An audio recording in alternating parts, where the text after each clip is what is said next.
Okay, so your guided practice for 6C deals a lot with normal distribution. And so let's take a look at what that looks like. And so I think really recognizing that number one, it's saying they're normally distributed, and again in number two, they're normally distributed, and then describing these characteristics in number three. And so all of these involve this normal distribution.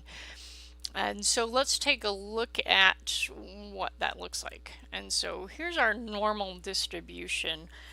And so we have our mean lying in the middle, and this is really pretty symmetric around that, right? So our mean is here, and if we go to the right by 1 standard deviation and less than that by 1 standard deviation, within 1 standard deviation of our mean, we have 68.2% of our values. And then if we go to include, okay, within 2 standard deviations, either positive or negative, then we have 95.4%. And within 3 standard deviations of that, so adding 3 of that or subtracting 3, we have almost all our values, 99.7%, lie within that right there. And so that's what you'll be using as you take a look at these. And so when it says it's normally distributed, we know our mean is 2.9, and so that would lie right here, 2.9 right there.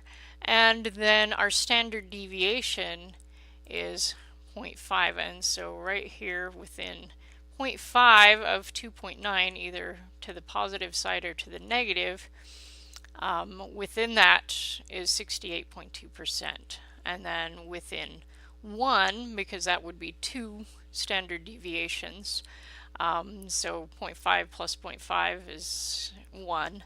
So within 1 of our standard deviation of 2.9, so within 3.9 on this side or 1.9 down here on that lower end, values are 95.4% of those. And so we're looking at these GPAs of 1.9 and 3.9, right? That's lying here and here. That's 95.4%. Okay, and so that's what we're looking at. And same kind of idea here, only now we're kind of looking at these outliers for the second question. And how much is left over? You know, so many of them, most people are going to lie within this middle part, but there's these few that are going to be super short or super tall that don't meet these guidelines, right? And so that's what you're looking at as far as number 2. And then describe those characteristics is good on number 3. I think most of you are great with that. Number 4 then is a little bit different from these other 3 that we worked with. We're dealing with the ACT and SAT and which one did better with respect to the national statistics of their particular test.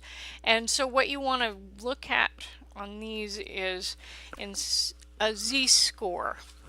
Okay, and so we're thinking about how far away from the average are these. And so you'll take your standard deviation, you'll take your data value and subtract the mean from that and then divide by the standard deviation. And that gives you that z-score. And so once you find the z-score for each of those, then that'll help you figure out which one did better in that respective comparison right there. So hopefully that helps you with these. Please let me know if you do still have some questions.